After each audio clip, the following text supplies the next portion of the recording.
Pak Simon itu heran.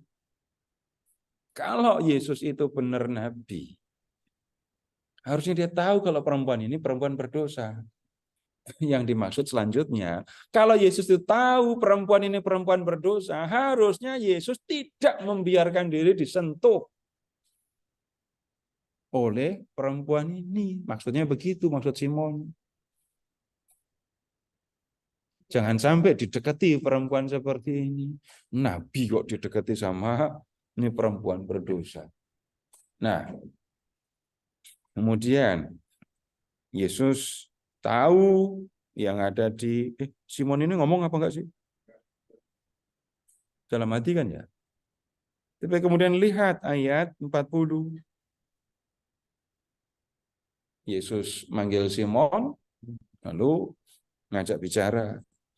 Yesus menyampaikan perumpamaan. Ya. Ada dua orang yang berutang kepada seorang yang membungakan uang. Yang seorang berutang 500 dinar, yang lain 50. Karena mereka tidak mampu membayar, ia menghapuskan utang kedua orang itu. Siapakah di antara mereka yang akan lebih mengasihi dia? Jawabannya jelas kan ya. Aku kira dia yang paling banyak dihapuskan hutangnya. Ini nggak ngomongin hutang sebenarnya, tapi Yesus menggunakan ini perumpamaan dari dunia perbankan gitu ya. Ini membungakan uang.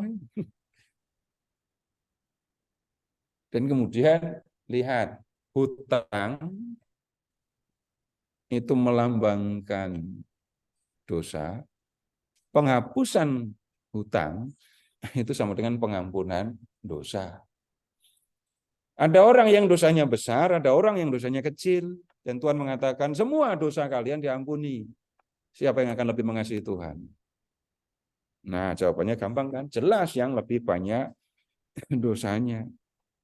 44. Sambil berpaling kepada perempuan itu, ia berkata kepada Simon, engkau lihat perempuan ini? Aku masuk ke dalam rumahmu, namun kau tidak memberikan air untuk kakiku.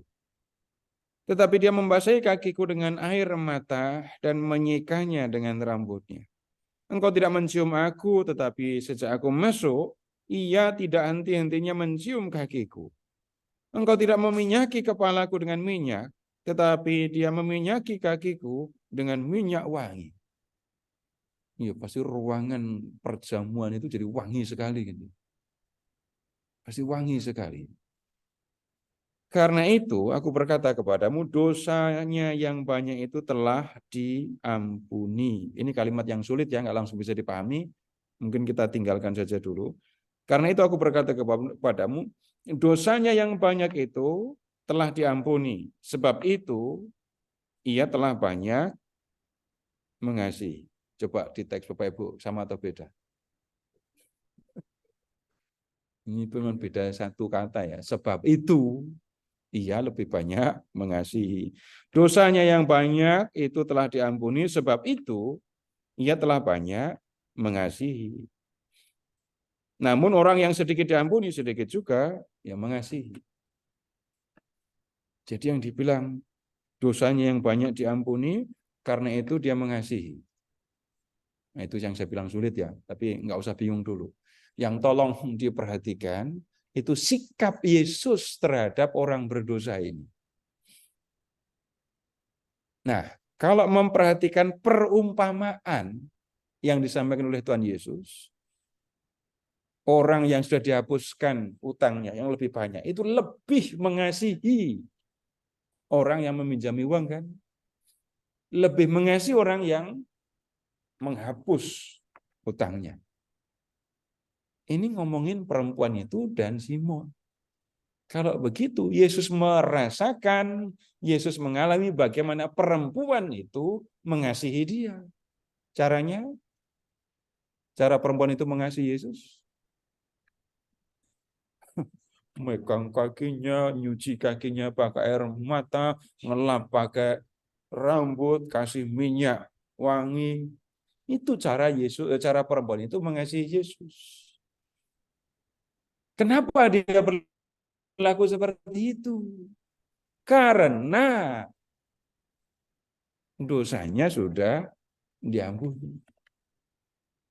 Bagi Yesus jelas orang berdosa itu bukan dijauhi, tetapi justru didekati.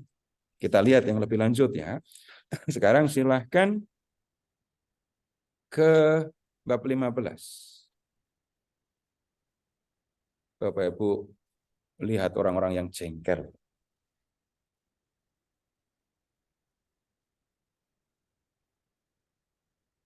15 ayat 1 dan 2.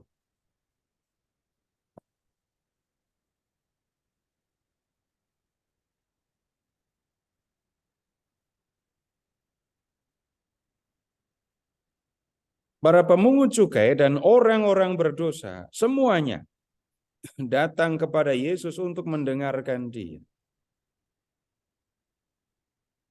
Di terjemahan yang Bapak Ibu masih pegang lebih bagus kalimatnya. Coba lihat ayat 1, bunyinya bagaimana?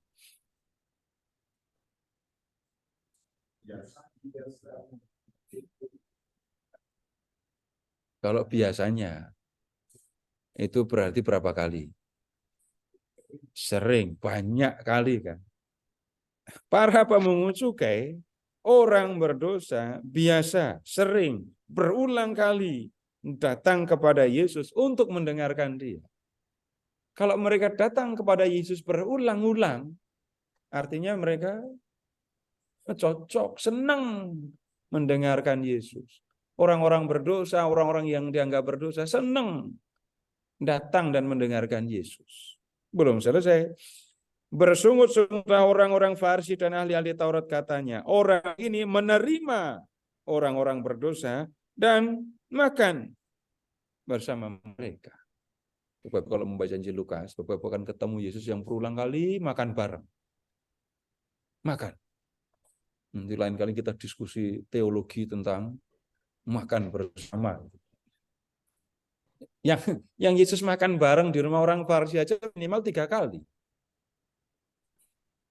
Yang ini makan bersama para pemungut cukai dan orang berdosa. Dan Bapak Ibu, gini, sederhana saja.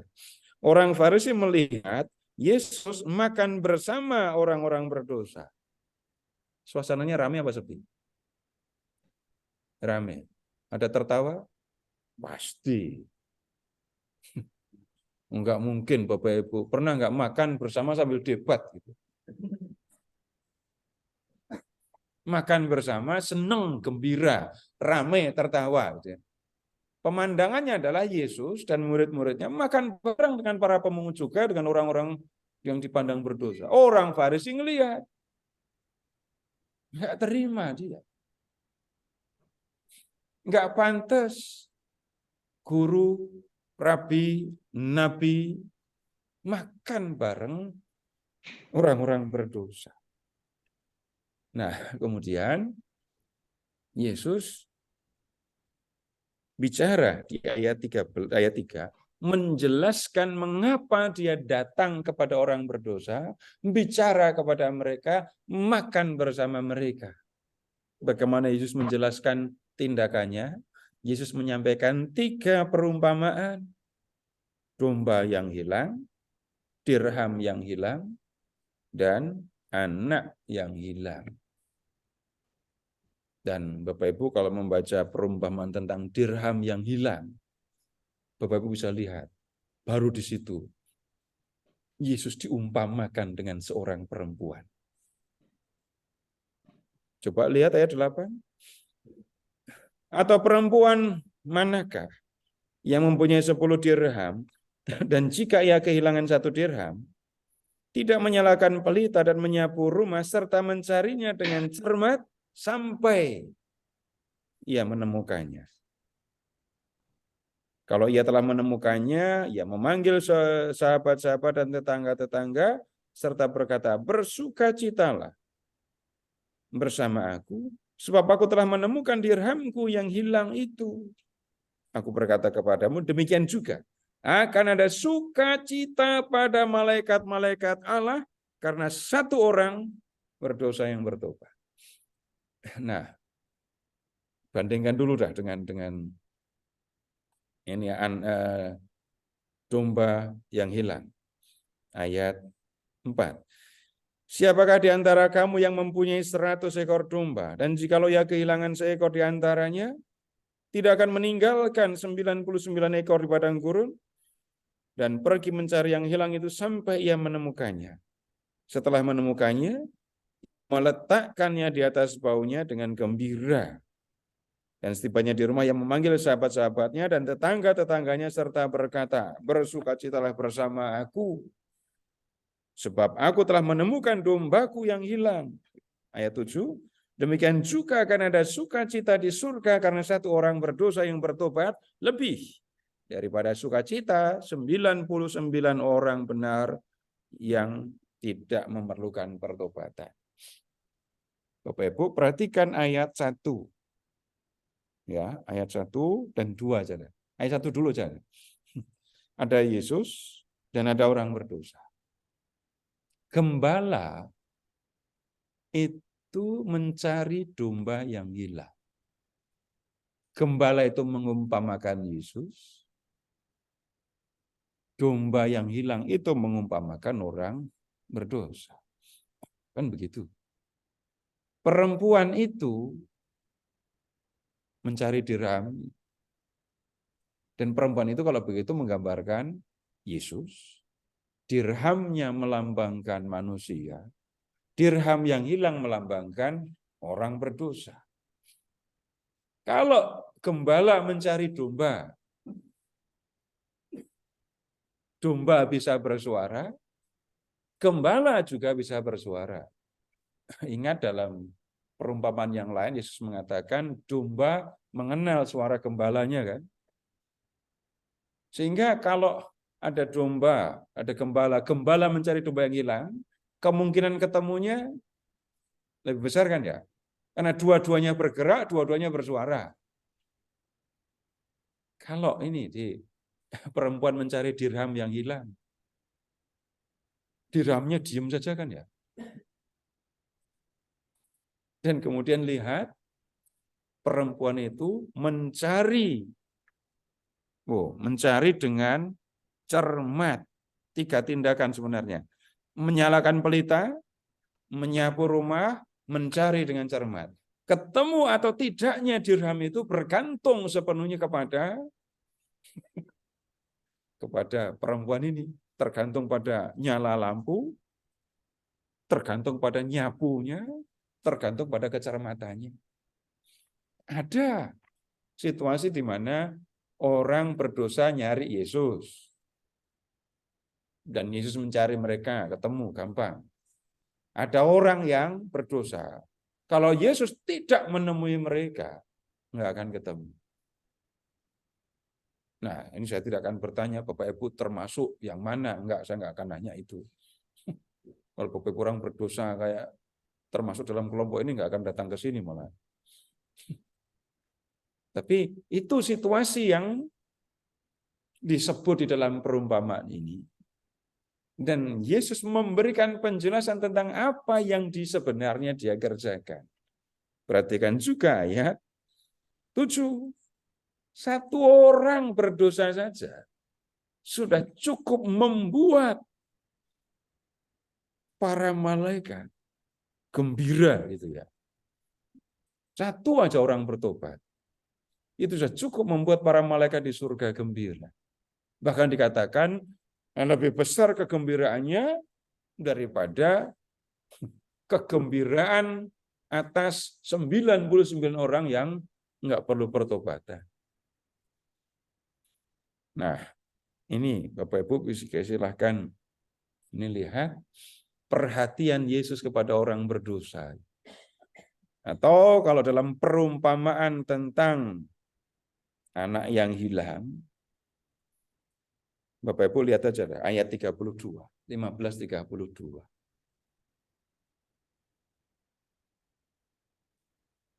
Kita patut bersukaria dan bergembira karena adikmu telah mati dan kini hidup kembali. Ia telah hilang dan kini telah ditemukan kembali. Itu gembiranya Yesus ketika melihat orang bertobat. Gembiranya Bapa ketika ada manusia berdosa yang bertobat, itu gembiranya sama dengan seorang bapak yang anaknya mati terus hidup lagi. Kebayang nggak senangnya kayak apa? Lebih senang. Itu rasanya kegembiraan yang paling besar yang bisa dialami manusia di dunia. Bukan dialami, nggak dialami. Gimana? Anaknya mati, hidup lagi. Wah, itu senangnya kayak gitulah. Ya.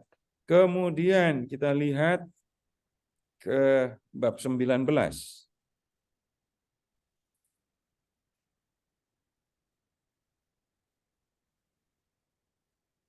Bab 19 ya. Ini Zakheus. Yesus ini dalam perjalanan menuju Yerusalem dan Yeriko itu transit.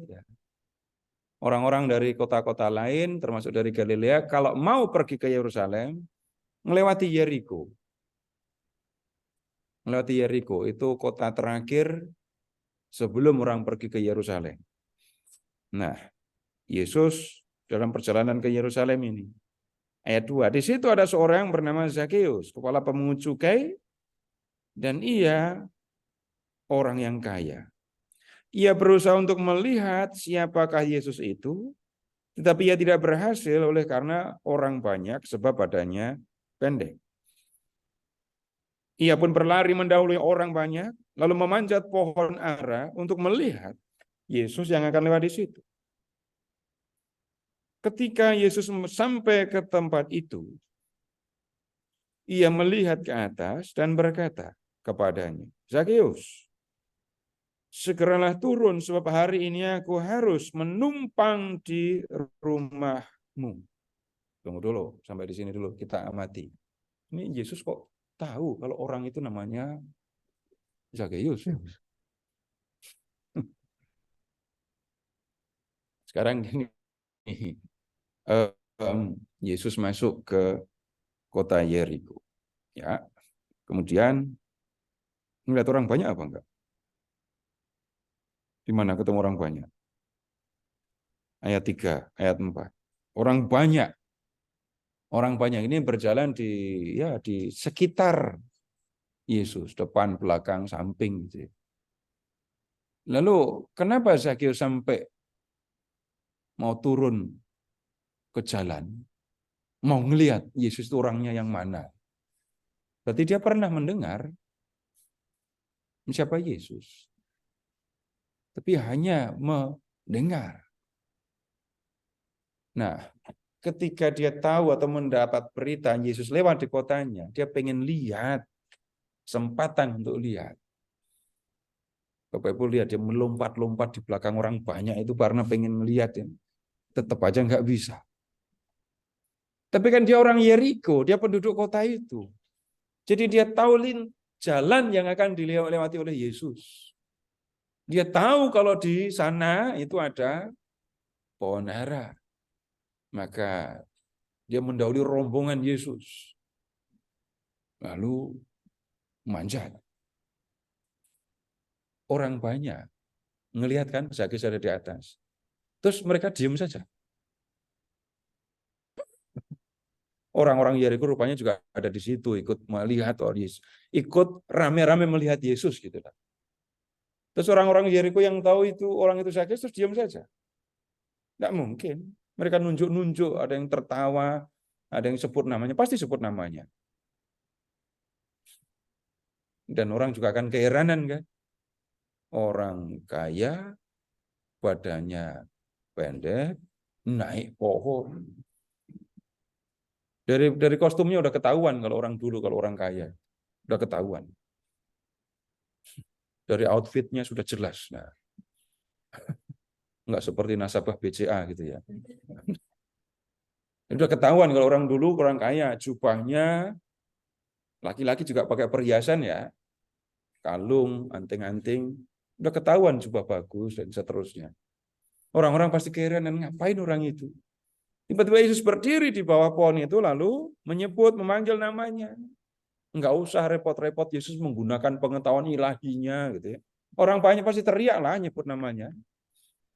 Dan Yesus juga tahu dari kostumnya. Ini teman pemungut cukai. Nah, lihat sekarang berikutnya. Ketika Yesus sampai ke tempat itu, ia melihat ke atas dan berkata kepadanya, Zakeus, segeralah turun, sebab hari ini aku harus menumpang di rumahmu.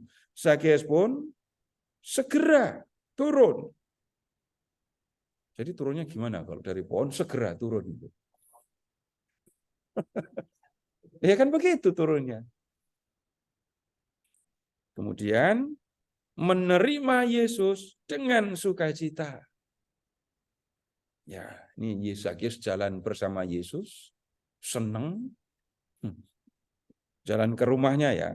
Melihat hal itu semua orang mulai bersungut-sungut, katanya, ia menumpang di rumah orang berdosa. Orang-orang yang sungutnya pada keluar itu nggak bisa menerima sikap Yesus kan.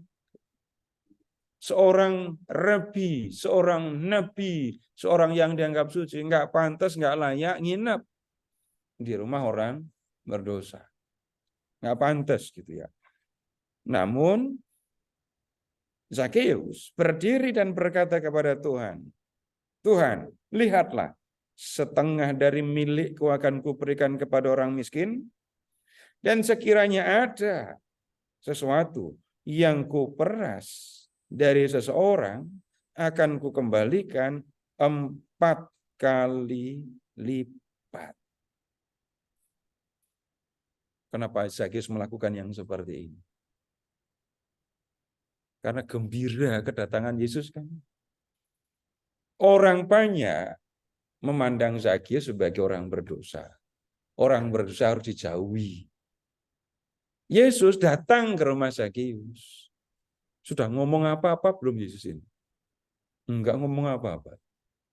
Tapi Zakeus senang. Terdorong oleh senangnya itu. Lihat yang dilakukan oleh Zakeus. Setengah dari milikku akan kuberikan kepada orang miskin. Lalu kalau ada yang merasa aku peras, aku ganti 4 kali lipat.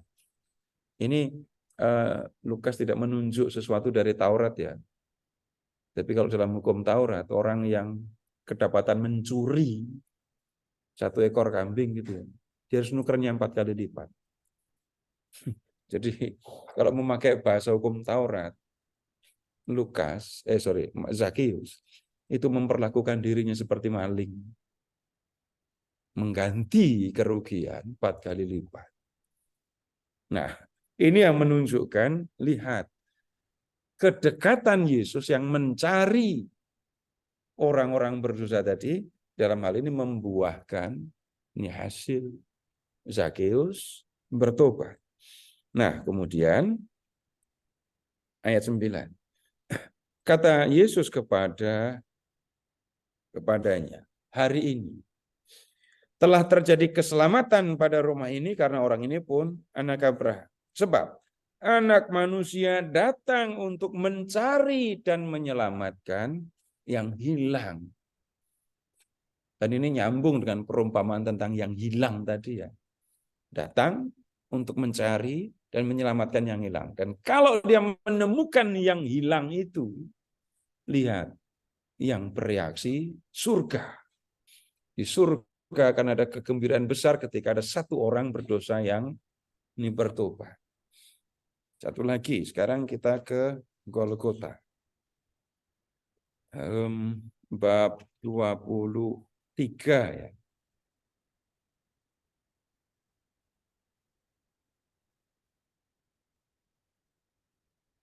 Itu kalau dikata itu kita bisa mengimajinasi dia salah satu yang akan Yesus selama di dunia ini.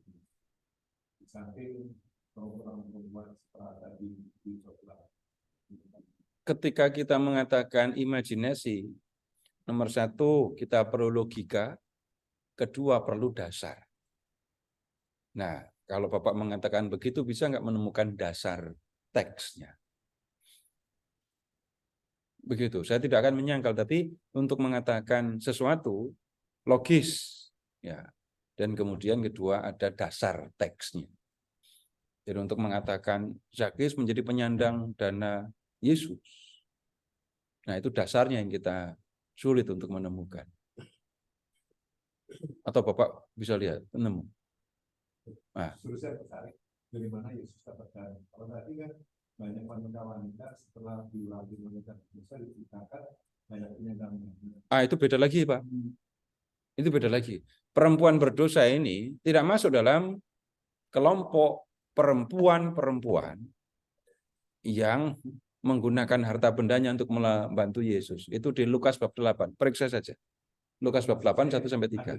Setelah tadi wanita mengaku Yesus kan, itu wanita yang mengganti Yesus. Ya itu benar, tetapi kalau mengatakan perempuan berdosa yang mengurapi kaki Yesus termasuk dalam menggunakan uangnya untuk karya pelayanan Yesus, itu yang kita nggak ketemu juga. Coba periksa saja teksnya. Maksud saya, babnya ada setelah bab tadi. Ya, ya. Apa kita membayangkan Zakheus juga salah satu yang ya itu tadi. Tapi untuk mengatakan begitu, nah dasar teksnya itu yang nggak kita temukan. Iya, yang repot itu Yesus nyari duitnya gimana itu. Tapi kan ya memang keuangannya tidak banyak ya. Waktu Yesus Paskahan ke Yerusalem itu nggak sewa satu penginapan. Nginepnya kan outdoor. Kenapa Yesus ditangkap di Taman Getsemani? Yesus nginepnya kan di bukit itu, di Betania. Menginapnya di situ. Jadi tidak ada penginapan? Ada. Tapi membayar penginapan untuk bukan hanya 12 murid ya. Rombongan lain perempuan yang waktu Yesus disalib berdiri di kaki salib, yang mengurus jenazah Yesus setelah Yesus wafat, dan kemudian datang pagi-pagi untuk mengurus jenazah Yesus, itu orang Galilea semua, enggak ada orang Yudea. Jadi kan perlu biaya besar kalau harus nginap. Enggak ada seksi akomodasinya waktu itu. Jadi kalau di Injil Yohanes, nah itu Yudas bendahara. Tapi kayaknya duitnya banyak kalau ada bendahara itu. Loh, Yudas bendahara. Seringkali ngambil duit dari situ. Berarti kan duitnya banyak.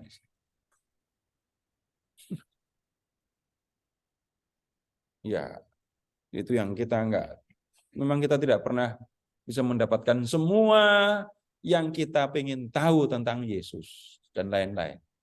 Tidak bisa. Saya pengen tahu dari mana Yesus mendapatkan dana selama karya pelayanannya itu. Nggak mungkin kalau nggak perlu duit.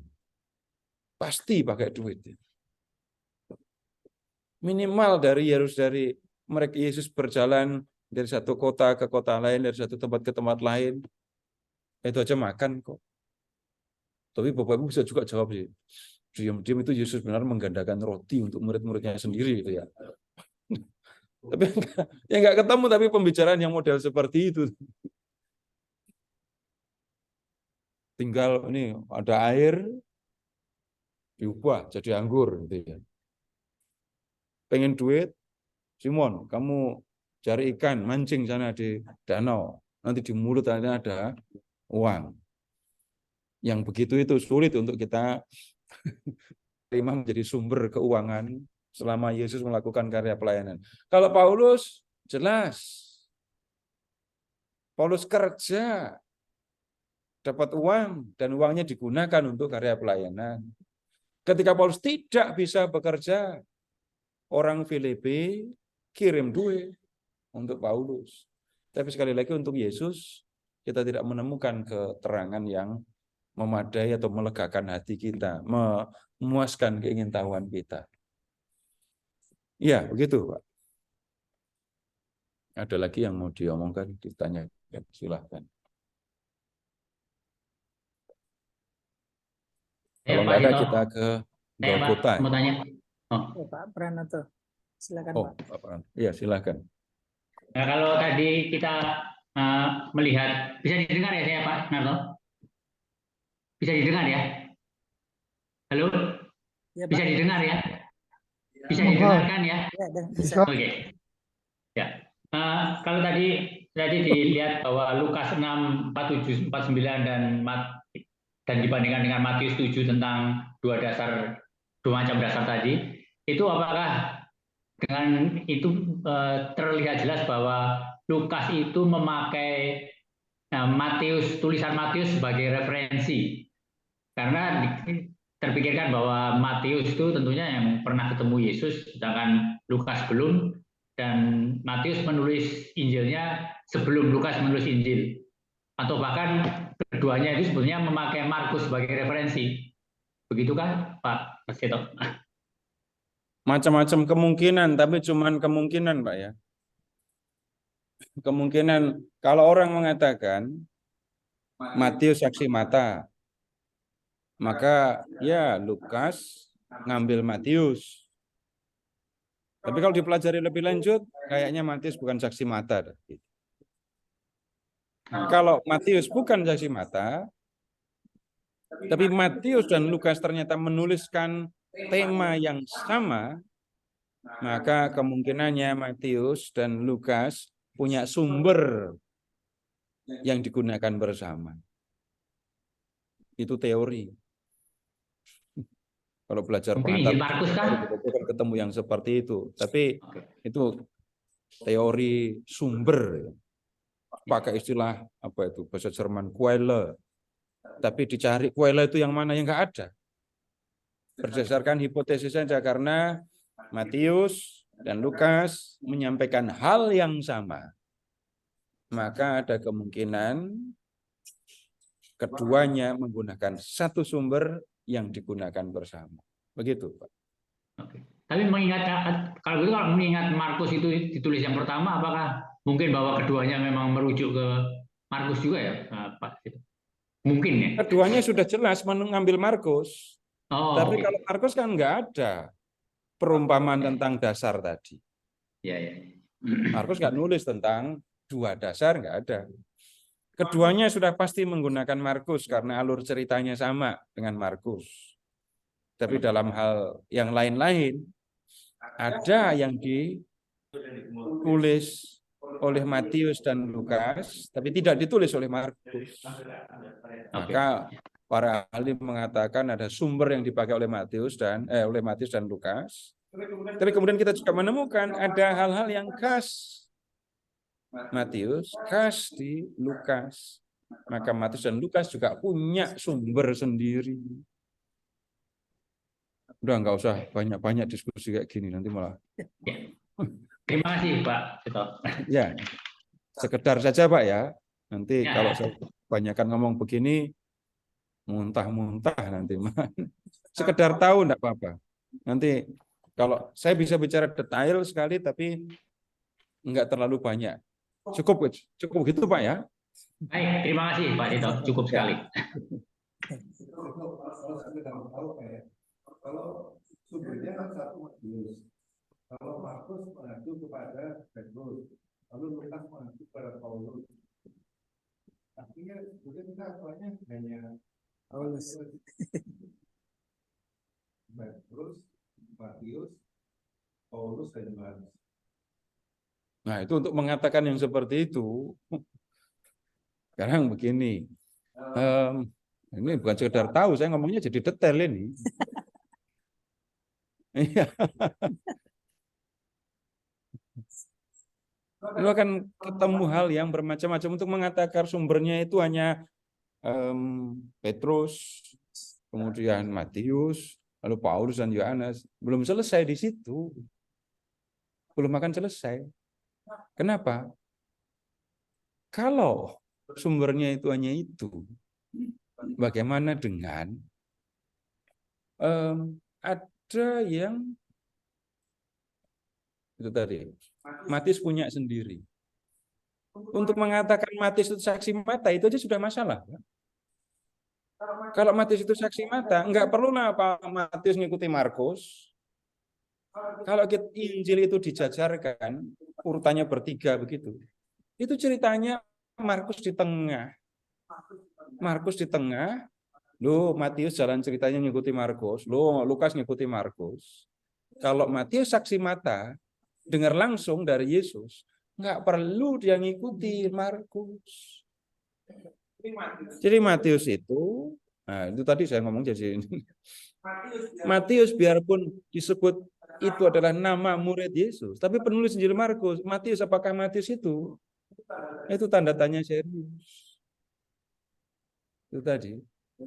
Dan kemudian begini, ketika Yesus bekerja, apakah hanya 12 orang murid itu yang mendengarkan Yesus ngajar? 3 tahun. Apakah hanya para rasul itu yang memberitakan Injil, memberitakan Yesus? Buktinya apa? Waktu Paulus mau pergi ke Damsyik, itu tujuannya ngapain? Mencari para pengikut jalan Tuhan. Berarti di kota Damsyik, di Syria, sudah ada pengikut Yesus. Apakah para sudah pergi ke sana memberitakan Injil di Damaskus? Di Galilea itu banyak loh pengikut Yesus. Apakah yang memberitakan Injil itu cuma para rasul, Paulus? Stop di situ. Orang Galilea yang lama ikut Yesus itu pada diam saja. Nggak mungkin juga. Jadi yang saya maksudkan terlalu sederhana kalau orang hanya mengatakan, seringkali memang disederhanakan ya, supaya gampang saja. Tapi nggak mungkin hanya 12 rasul, 12 satu aja pengkhianat. Gitu.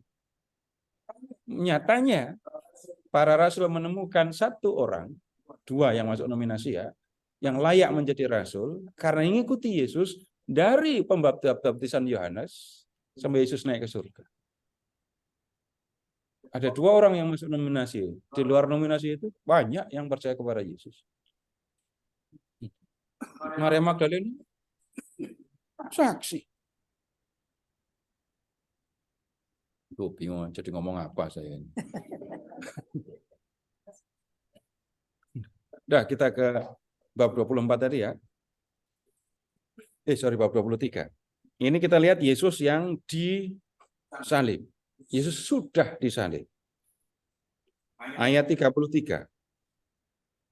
Ketika mereka sampai di tempat yang bernama Tengkorak, mereka menyalibkan Yesus di situ.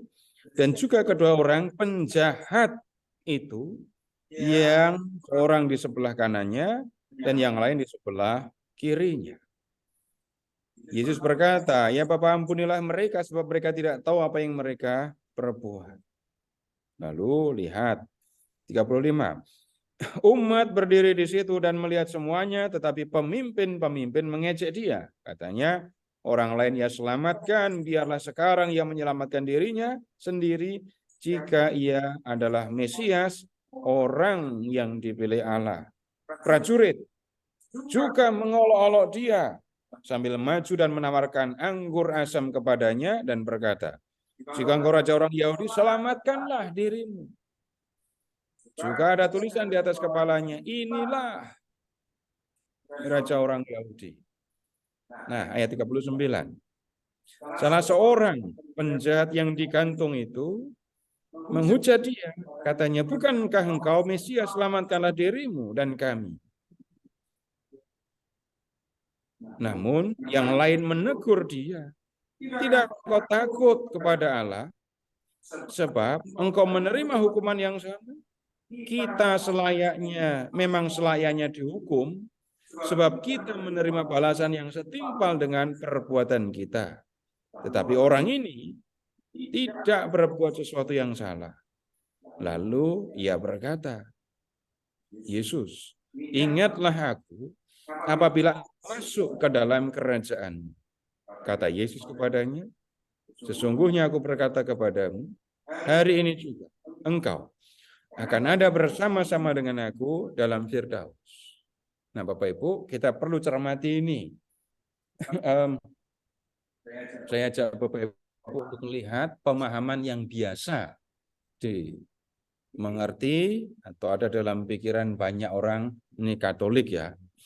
Sekarang 39. Salah seorang penjahat, sebut saja ini penjahat A ya, yang digantung itu menghujat dia. Penjahat A menghujat Yesus. Bukankah engkau Mesias? Selamatkanlah dirimu dan kami.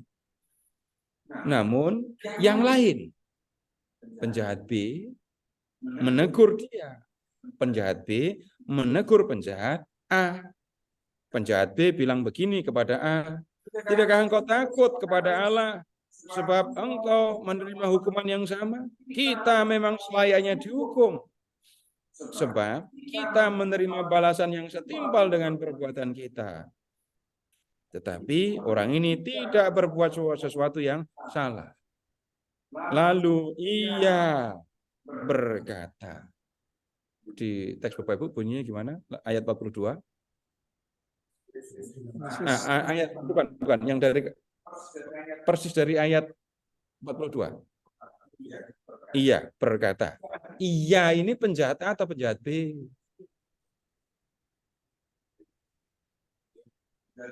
Penjahat B. Jadi penjahat B itu pertama kan menegur penjahat A.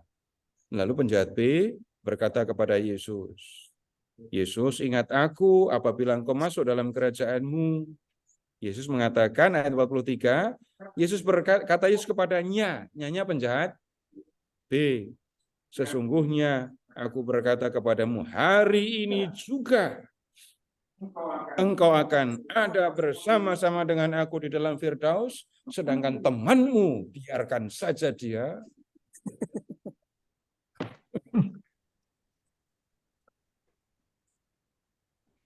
Sekali lagi Bapak Ibu, kita bagian dari pemahaman yang kita lihat ini tadi ya. Penjahat A menghujat, penjahat B menegur penjahat A, penjahat B bicara kepada Yesus, lalu Yesus berjanji kepada penjahat B. Penjahat A gimana nasibnya?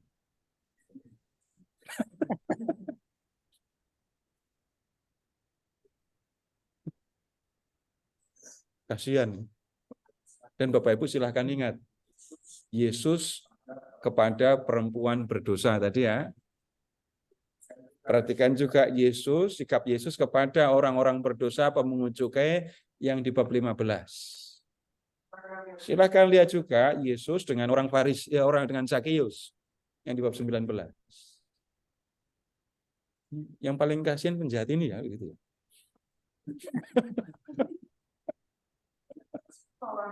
Di antara semua orang berdosa, ini paling kasihan ini. Nah, karena memperhatikan 3 orang berdosa yang lain, maka kemudian, coba kalau kita membacanya begini bagaimana?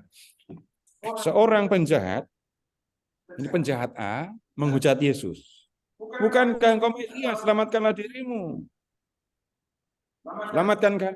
Ayat 40, penjahat B menegur penjahat A. Kamu nggak takut kepada Allah? Kamu itu loh menerima hukuman yang sama. Kita memang layak dihukum.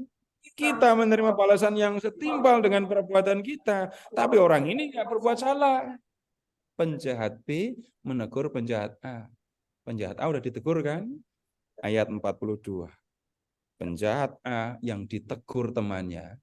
Lalu bicara kepada Yesus. Yesus, ingat aku apabila engkau masuk kerajaan.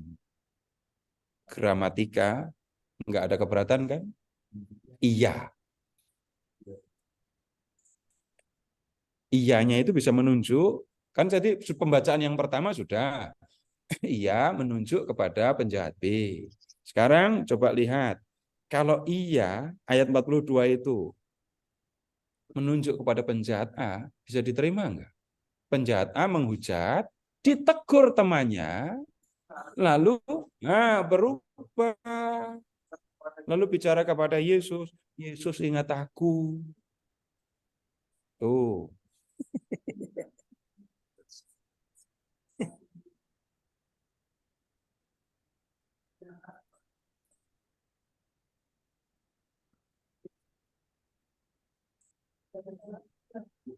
Kenapa?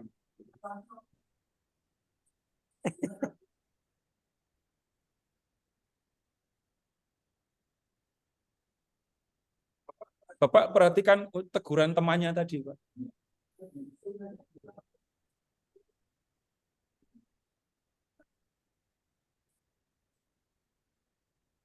Enggak ada otomatis, tidak ada langsung. Kenapa? Kenapa? Ini penjahat ini ada di Sama. salib bersama Yesus. Sebelumnya mereka ada di mana? Baru ditangkap. Di penjara.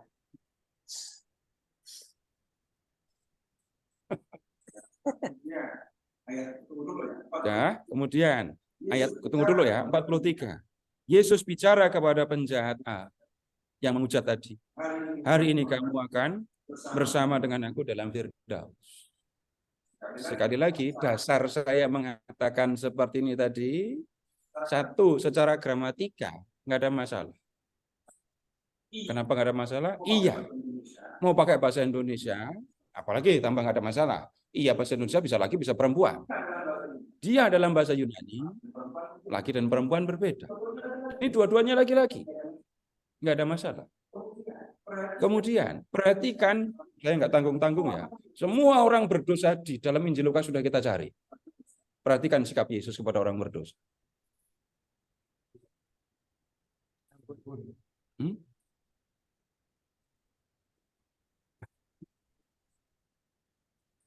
Kenapa?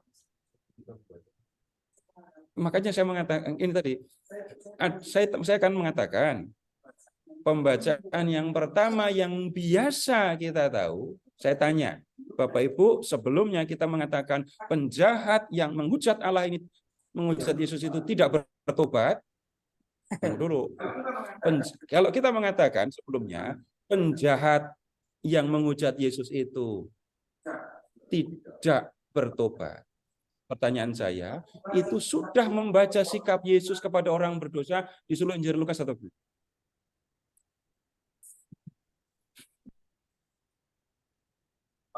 Paham maksud saya? Nah, kemudian jadi Bapak ya hanya Bapak menyampaikan dasar, nggak mungkin orang ini otomatis, gitu kan? Hanya cepat banget perubahannya. Tidak juga secepat ini. Kenapa? Orang ini loh disalib bersama Yesus dari pengadilan sampai Golgota. Apakah ini cepat? Kalau hitungan hari memang hanya 1 hari. Tapi melihat Yesus yang seperti ini enggak sederhana. Sekarang tinggal saya tanya. Silahkan, enggak jauh dari situ. Ya, enggak jauh dari situ ya. Ini bukan soal pertobatan. Tapi lihat ayat 47. Lihat ayat 47. 23 ayat 47. 47. 23 47. Siapa yang Bapak Ibu lihat di situ? Kepala pasukan ngapain? Kepala pasukan ngapain? Memuliakan Allah. Bilang apa? Sungguh orang ini adalah orang benar. Bapak Ibu bisa terima enggak?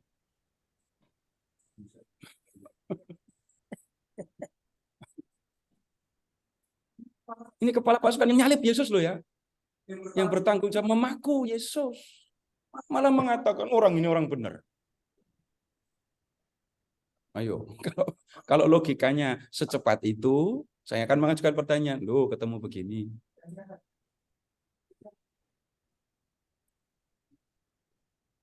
Tuh, Bapak sudah mulai mengatakan, ada sebelumnya kan, kepala pasukan ini ikut bersama.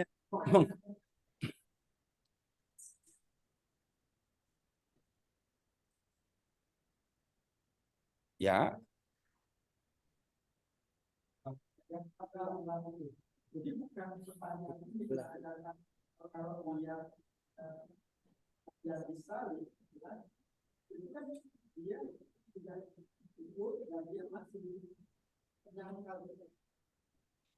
Iya. saya itu tadi ya. Sekarang coba lihat lagi perubahan kepala pasukan ini. Bapak baca detailnya saja. Coba baca detailnya. Ketika kepala pasukan melihat apa yang terjadi, lihat kalau di teks Bapak Ibu. Ya. Ia memuliakan Allah. Sungguh orang ini orang benar. Jadi apa yang membuat orang ini mengatakan orang ini orang benar?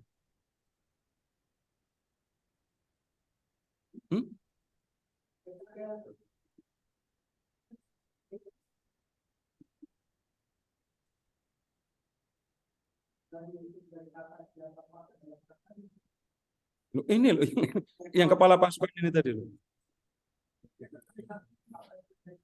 Iya. Tapi lihat, jadi hanya mendengar ucapan Yesus itu. Lalu berubah.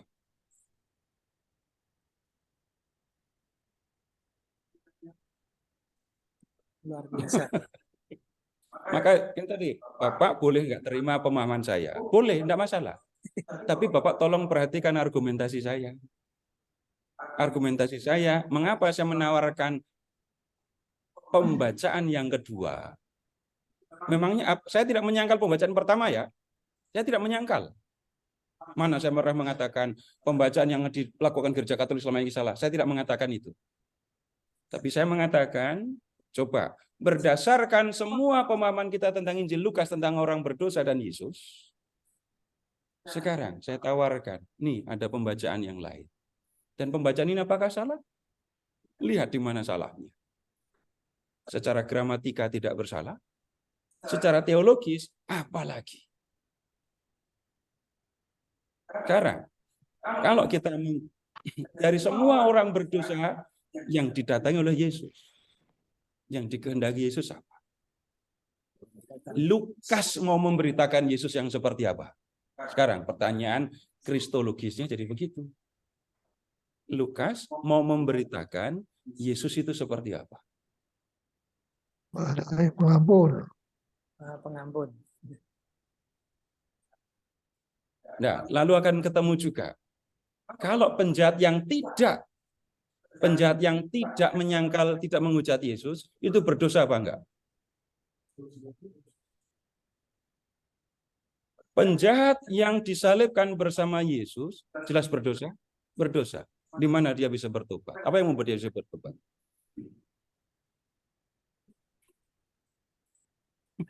Tambah enggak ketemu jawabannya kan?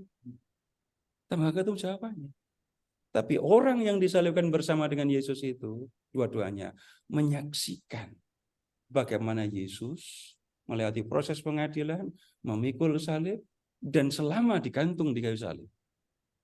Digantung jam 9, gelap jam 12, mati jam 3. Nah, yang disalibkan bersama Yesus, dua-duanya penjahat. Yang satu menghujat, yang satu lagi tidak menghujat. Yang tidak menghujat itu ngapain? Apakah dia tiba-tiba gimana lagi malahan? Dari mana dia bisa percaya? Yang tidak menghujat Yesus, dari mana dia bisa bertobat?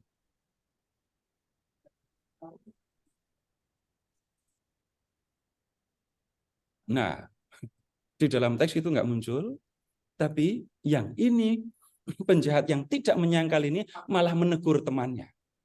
Wajar nggak kalau temannya ditegur lalu sadar?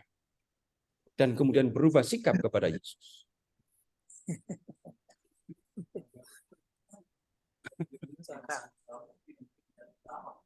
Kenapa? Yang penjahat pertama kenapa?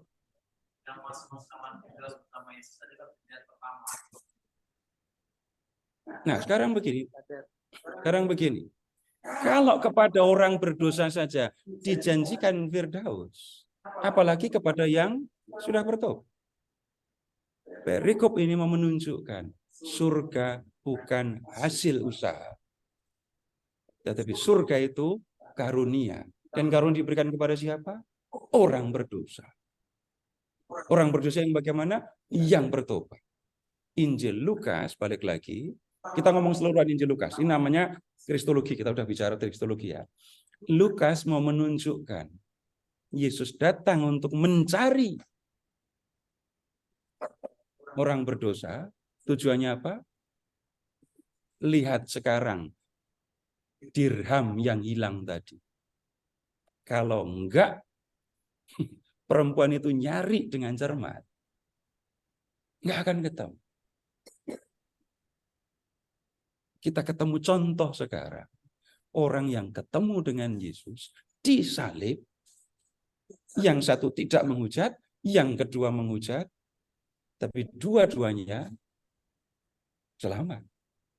Keselamatan kalau begitu nyambung dengan keseluruhan Injil Lukas. Nggak mungkin kita mengatakan dari antara semua orang berdosa hanya satu yang nggak selamat. Karena tujuan kedatangan Yesus justru mencari, menyelamatkan yang hilang. Nah, malam ini cukup sampai di sini dulu ya. Kalau enggak ini. Tapi sekali lagi Bapak Ibu, yang saya sampaikan tawaran pemahaman berdasarkan ini dasar saya untuk mengatakan ini dan itu. Ya. Dan tobatnya penjahat itu adalah dengan mengatakan, Yesus, engkau raja.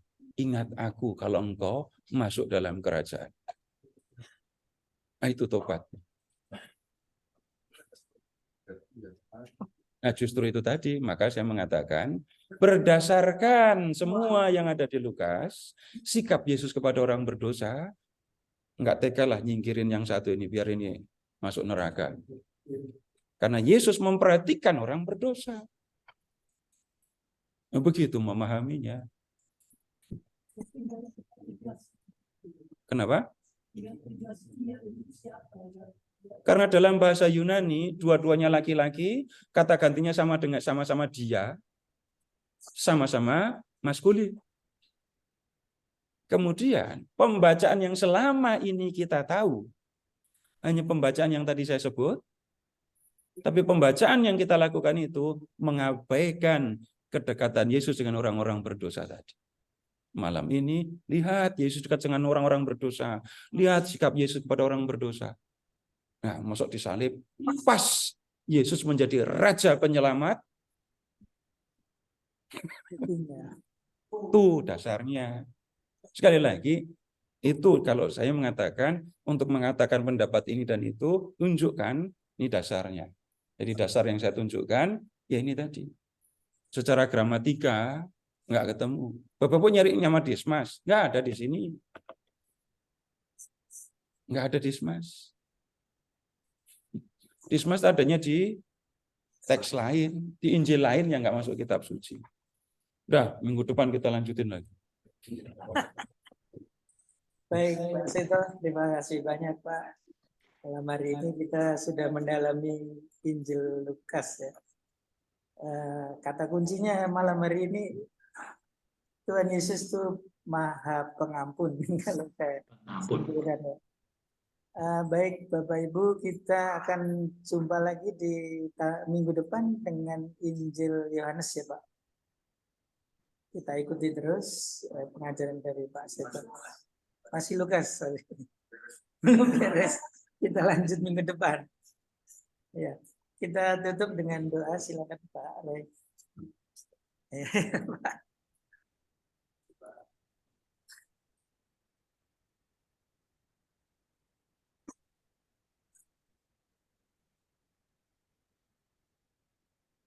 Baik Bapak Ibu, kita tutup pertemuan kita dengan doa penutup dalam nama Bapa dan Putra dan Roh Kudus. Allah Bapa yang makasih, kembali kami akan sesi tugas pertemuan kami malam ini. Kita memberikan bahasa yang memberikan pesan-pesan dengan luar biasa kami dan kami menunggu perhatian Putra dan Tuhan Yesus Kristus ada para orang berdosa yang memberi kekuatan terus berusaha untuk menjaga kehidupan kami agar dapat menjadi air lain sebagai ini. Mereka selalu mohon dan tinggal dapat berkati kami terutama untuk tinggal Pak Seto bersama dan juga berusaha di sebab setiap pertemuan selalu menghasilkan buah-buah iman sangat berguna. Sebentar lagi kami akan kembali dengan kami Bapak Kami selalu mengingat tidak satu pemilik kepada rahmat semua kita mohon Kristus bersama Tuhan dan Amin. Amin. Amin.